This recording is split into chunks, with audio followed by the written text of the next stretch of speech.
Polícia divulga a conversa da mulher que sequestrou o bebê no Agarrã. A estudante de enfermagem fingiu que estava grávida e conseguiu entrar no hospital usando documento falso. Lei do Uber. GDF anuncia regras para o funcionamento de transporte por aplicativo aqui na capital. Corrida contra o tempo. Postos de saúde de pelo menos 12 regiões já estão sem a vacina contra a gripe. Veja também os cursos técnicos oferecidos de graça pelo Instituto Federal de Brasília. São mais de 1.000 vagas. Notícias da quarta-feira no DF e em torno, agora no Band Cidade, segunda edição.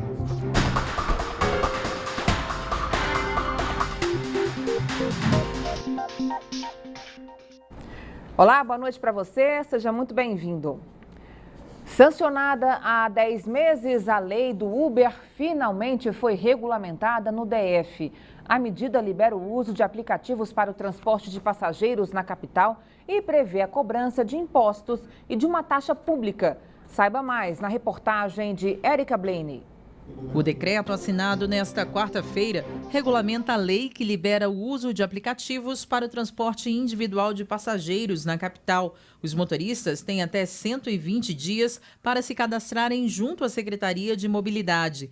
Entre os documentos exigidos, além da Carteira Nacional de Habilitação, está o certificado de nada consta criminal. É para você saber quem está dirigindo os veículos, a hora que ele está dirigindo, como ele está dirigindo e poder fazer todas as tratativas em relação a esse tipo de reclamação. Aos abusos, nós sabemos que são muitos os prestadores, não dá para controlar 100%, mas o regulamento ele é para isso. Então, tendo uma regra, eles vão ter que respeitar essa regra. E aí nós vamos ter ferramentas para fazer a penalidade, tanto para o motorista, para o prestador de serviço, quanto para a própria operadora.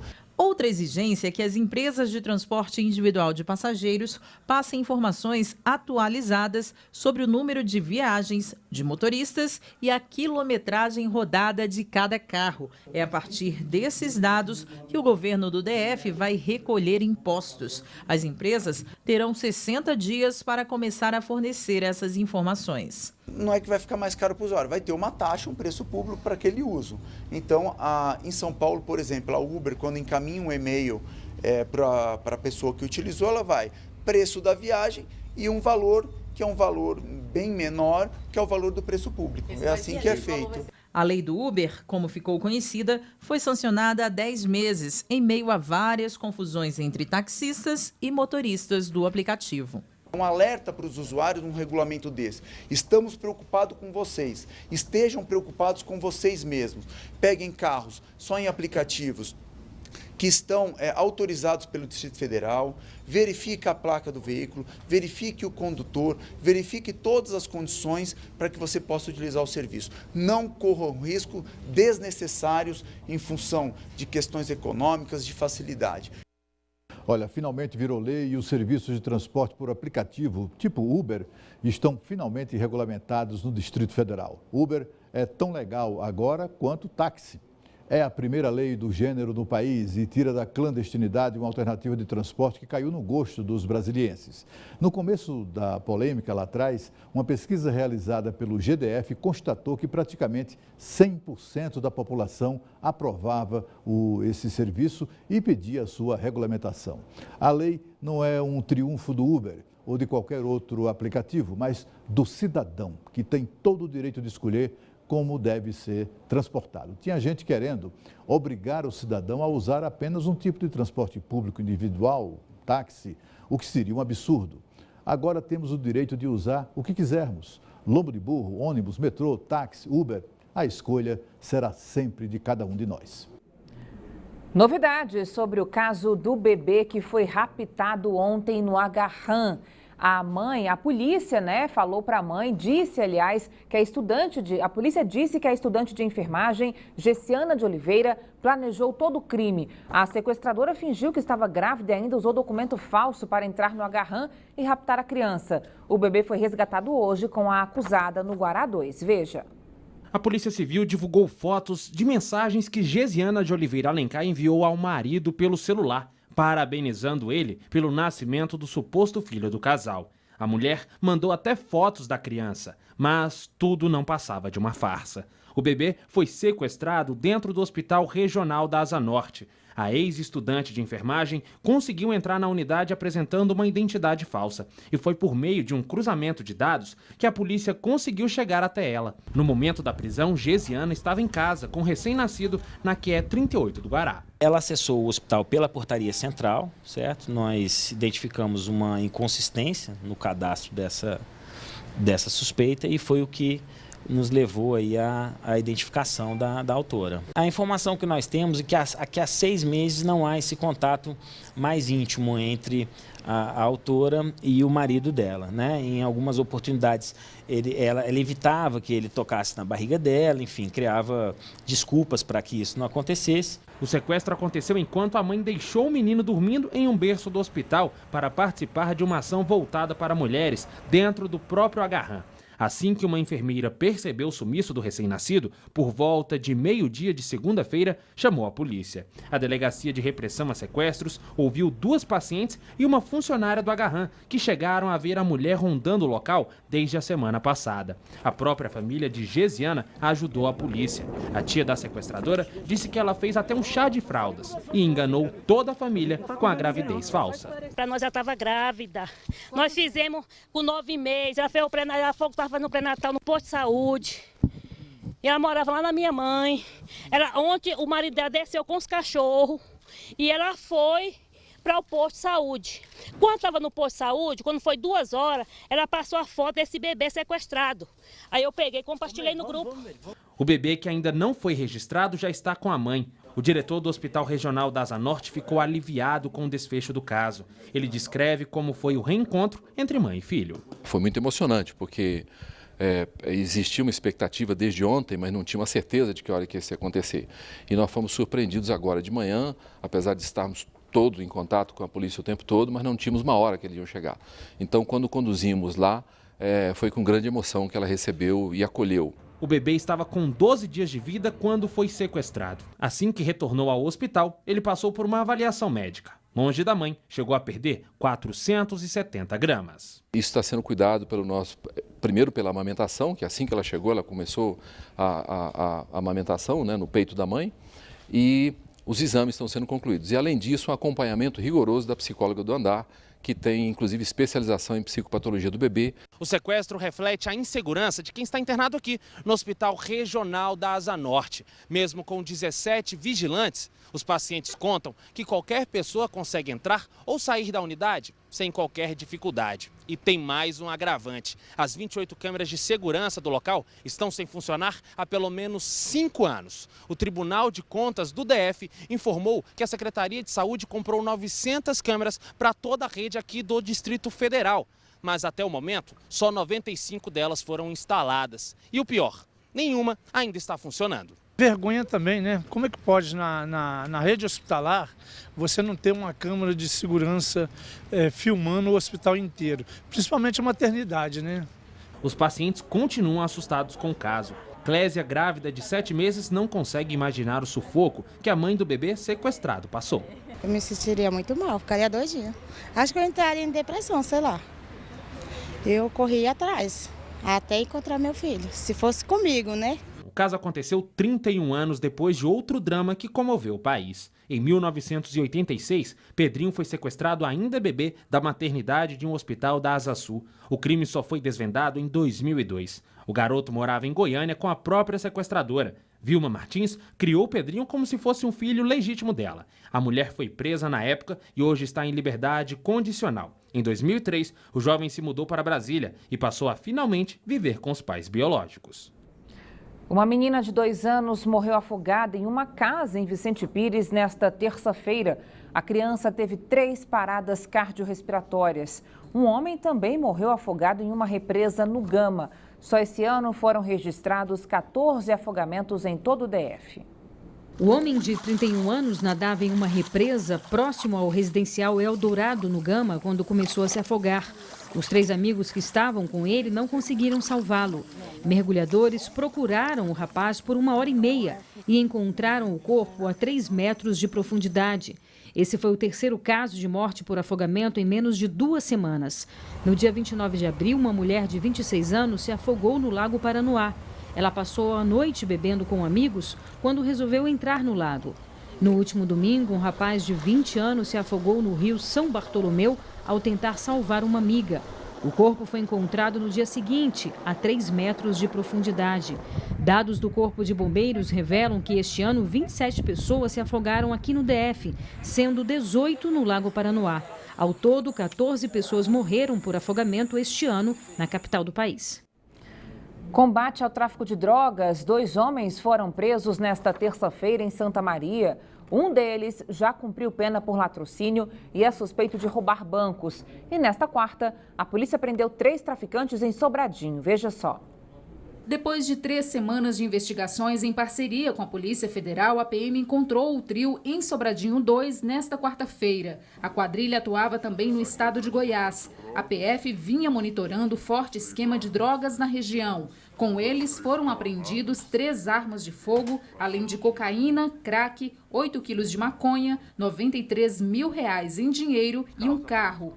Já em Santa Maria, a Polícia Civil prendeu nesta terça-feira 2 homens acusados de tráfico interestadual. A dupla preparava a droga na casa de um deles, na cidade ocidental. Foram apreendidos tijolos de crack, cocaína, frascos de lança-perfume e uma balança de precisão. Os presos já tinham passagem por tráfico de drogas, tentativa de homicídio, formação de quadrilha e roubo. Se condenados, eles podem pegar 25 anos de cadeia.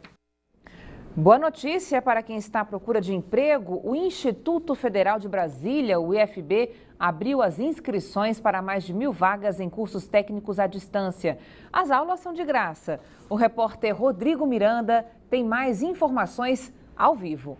Rodrigo, boa noite para você. Tem vaga em qual curso aí, hein? Boa noite para você também, Carol. Boa noite para todos que acompanham o Band Cidade. As vagas são para os cursos técnicos de informática, eventos, hospedagem e também para programação de jogos. Esse curso aí é uma tendência agora, né? Agora, quem tem mais informações sobre o assunto é a Jennifer Medeiros. Ela é coordenadora pedagógica dos cursos à distância do IFB e fala com a nossa equipe neste momento. Boa noite, Jennifer. Boa noite. Como é que essas inscrições podem ser feitas? Então, Rodrigo, as inscrições podem ser feitas pelo site da EAD, ead.ifb.edu.br, e é até o dia 22 de junho. É voltado para os alunos do ensino médio, preferencialmente do 2º ano ou do 3º ano, que estão na rede pública, no GDF, e que vão fazer conosco a parte técnica. Agora, só podem se inscrever esses alunos assim ou tem vaga para o público em geral? Esse, por ser o MédioTech, que é um programa vinculado ao Pronatec, destinado ao ensino médio, são esses alunos que estão cursando o ensino médio. E vai até o dia 22 de junho. E quem pode fazer o curso?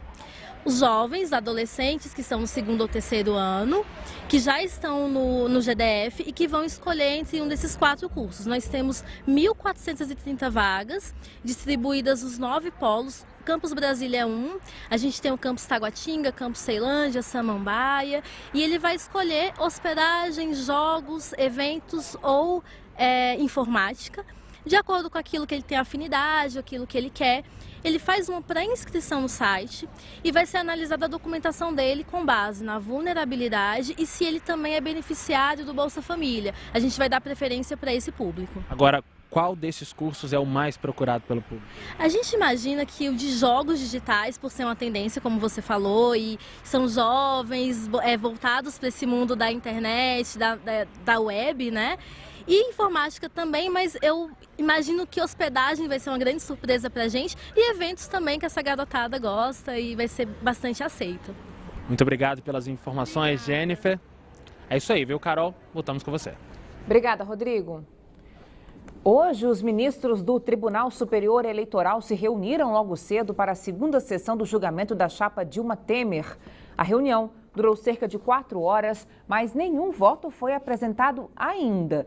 Desde ontem, o relator da ação, ministro Herman Benjamin, analisa 7 questões apresentadas pelas defesas de Dilma e Temer. 6 já foram recusadas e a mais polêmica delas, que pede que as provas da Odebrecht sejam retiradas do processo, ainda está sendo discutida. A Juliana Cury está aqui ao vivo e traz todos os detalhes para a gente. Juliana, boa noite. Cada dia mais complicado, né?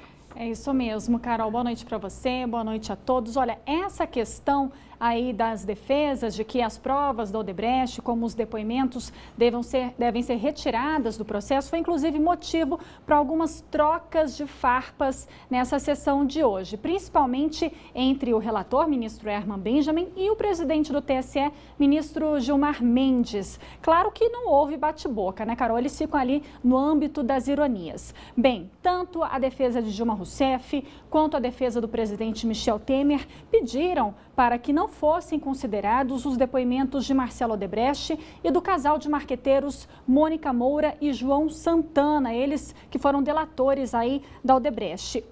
Esses depoimentos foram incluídos ao processo pelo próprio relator ministro Herman Benjamin, que, claro, se manifestou favorável de que esses depoimentos devem sim ser levados em consideração e, portanto, o voto dele é para que mais esse pedido da defesa seja recusado. Eu separei um trecho dessa sessão de hoje, do segundo dia de julgamento, em que ele defende o uso desses depoimentos, inclusive ele destaca que foram feitos depoimentos com várias pessoas, que não tem nada a ver, inclusive, com o processo, e aí ele meio que bate de frente com o ministro Gilmar Mendes. Vamos dar uma olhada. Quanto aos depoimentos, insiste na mesma técnica, pretendendo que se ouçam pessoas com direito ao silêncio ou outras que não se vinculam diretamente aos fatos, casos de doleiros, motoqueiros, segurança, etc. Esqueceu de mencionar os donos de inferninho, para usar a expressão de das testemunhas, aliás, testemunha ouvida a pedido das partes, os donos de cabaré. Vossa Excelência não teve que fazer inspeção lá. Não fiz a inspeção, nem foi pedido. E não usei dos meus poderes de produção de prova ex officio para tanto. Olha aí, é tudo meio velado, né, Carol? São pequenas provocações. O ministro Gilmar Mendes pergunta se o ministro Herman conferiu esses depoimentos. Ele diz que não, mas classifica aí que são importantes. Enfim, o relator também se manifestou para recusar o pedido das defesas para não incluir no processo as delações que foram vazadas. O ministro Herman Benjamin defende que mesmo que elas tenham sido vazadas, elas podem sim e devem ser consideradas como provas. Vamos dar uma olhada de novo. Vamos dizer que tivessem vazado todas as colaborações premiadas da Odebrecht. Se tivessem todas na televisão, no rádio, nos veículos da mídia escrita. Isso teria o poder de invalidar os depoimentos na Justiça Eleitoral desses colaboradores premiados? Depois disso, vários ministros falaram justamente sobre essas provas vazadas, se elas deveriam ser anuladas, se elas deveriam ser consideradas como provas. Seguiu o debate sobre isso. Agora, amanhã, esse julgamento será retomado às 9 horas da manhã, e o ministro Herman Benjamin, o relator, vai apresentar o voto dele já com relação ao mérito dessa ação do PSDB, que pede a cassação da chapa Dilma Temer. Em seguida, finalmente vem os votos. E aí, nesses votos, os ministros já vão decidir também com relação a esses depoimentos, a essas provas da Odebrecht. A previsão é que a decisão final saia só na sexta-feira, viu, Carol? A previsão era que saísse amanhã, mas só que o ministro Gilmar Mendes, presidente do TSE, já reservou uma sessão para sexta-feira e até para o sábado por precaução. Mas a expectativa é que na sexta-feira já saia um resultado final, isso se ninguém pedir vista. E lembrando que, em caso de condenação, o presidente Michel Temer ainda pode recorrer ao próprio TSE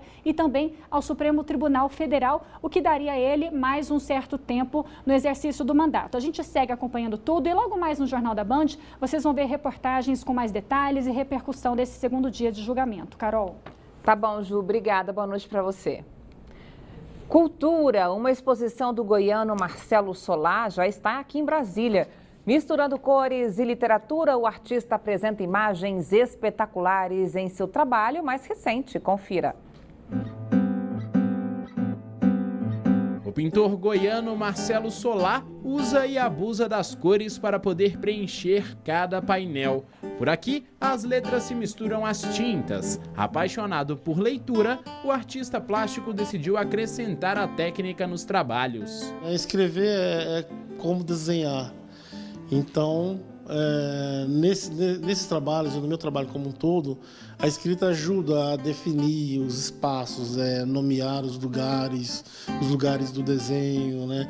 Ela traz também um teor poético. A diretora Carla Osório, que acompanha o trabalho de Marcelo Solá desde o começo, não consegue disfarçar o orgulho e satisfação em abrir a galeria para a exposição. É uma obra extremamente densa, poderosa, forte, uma obra marcante que manteve o seu rigor e a sua coerência ao longo desses anos todos da produção dele. Nessa harmonia que a exposição chega em Brasília. O jovem desenhista Pedro também faz parte do evento. Com apenas 20 anos, o artista está lançando um livro com desenhos autorais. Além disso, ele também é um trabalho multidisciplinar, então eu também sou músico, eu gravei uma trilha sonora para ele, então o livro vem com CD e vem também com um QR Code para o curta-metragem, que o projeto todo tem um curta-metragem também. Para quem quiser conferir a exposição, a visita é agendada e aberta ao público, de segunda a sábado.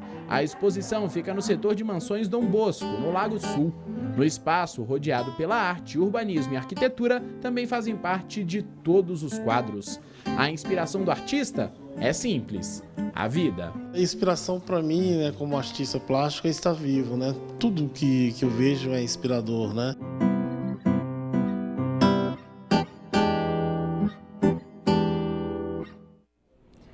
A exposição fica em cartaz no Lago Sul até o dia 31 de junho. Para agendar uma visita, basta ligar no telefone 3468-1152. Veja a seguir, aumenta a procura da vacina contra a gripe nos postos de saúde. Tem unidade que já está com estoque zerado. Daqui a pouco, até já.